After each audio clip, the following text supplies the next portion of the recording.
కడపలో ఈ నెల 27, 28, 29 తేదీలో జరుగుతున్న తెలుగుదేశం పార్టీ పసుపు పండుగ మహానాడు 2025కు జగ్గంపేట నియోజకవర్గం నుండి ఎమ్మెల్యే జ్యోతుల నెహ్రూ, జిల్లా టీడీపీ అధ్యక్షులు జ్యోతుల నవీన్ ఆధ్వర్యంలో 200 మంది ప్రతినిధులు జగ్గంపేట తెలుగుదేశం పార్టీ కార్యాలయం నుండి బస్సులలో బయలుదేరి వెళ్లారు. ఈ బస్సులకు జ్యోతుల నెహ్రూ సతీమణి, జగ్గంపేట కోఆపరేటివ్ సొసైటీ మాజీ అధ్యక్షులు జ్యోతుల మణి జెండా ఊపి ర్యాలీ ప్రారంభించారు.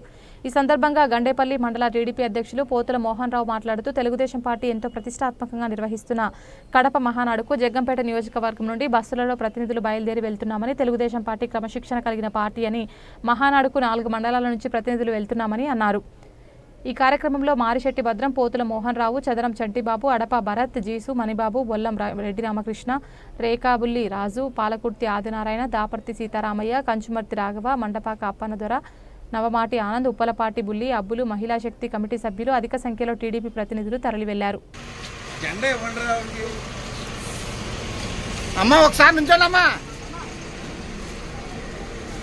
మేడం గారు ఒకసారి ఉండండి. మేడం గారు ఉండమని సార్.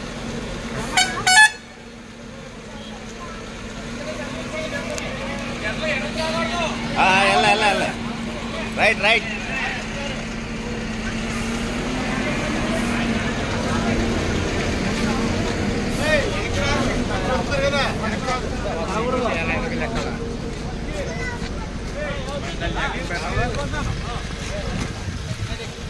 మానారే మానారే ఎక్కండి ఎక్కండి అందరూ ఎక్కండి. మేడం గారు మళ్ళీ వస్తారు. ఇది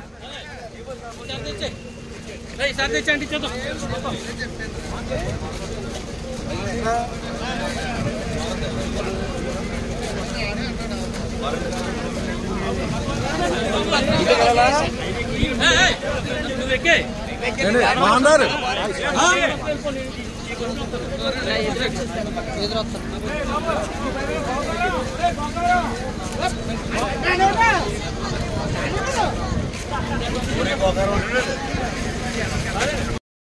మహానాడు తెలుగుదేశం పార్టీకి పండుగ.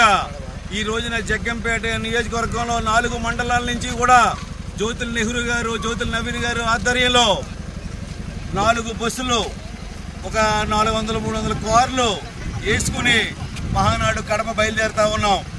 మరి ఈ యాత్రకు మా అన్నపూర్ణమ్మ, మా మన్నమ్మ గారు మరి జెండా ఊపి ఈ బస్సులకి జగ్గంపేట మరి కాన్స్టిట్యున్సీ నుంచి నెహ్రూ గారి ఇంటి నుంచి కూడా మరి జెండా ఊపి ప్రారంభించడం జరిగింది. కార్యకర్తలందరూ కూడా తెలుగుదేశం పార్టీ అంటే ఒక క్రమశిక్షణ గల పార్టీ. క్రమశిక్షణతోటి మనందరం కూడా మరి మీటింగ్కి వెళ్ళి, మీటింగ్ 2 రోజులు కూడా 27, 28, 29 3 రోజులు కూడా మహానాడిని దిగ్విజయం చేసి జ్యోతుల నెహ్రూ గారు, జ్యోతుల నవీన్ గారు నాయకత్వంలో జగ్గంపేట ఏంటో జ్యోతుల కోట అని ఒకసారి నిరూపించుకుని మనందరం కూడా విజయవంతంగా బయలుదేరి వద్దామని ఈ అవకాశం ఇచ్చినట్టు మీ అందరికీ కూడా హృదయపూర్వక నమస్కారాలు తెలియజేసి సెలవు తీసుకున్నాం.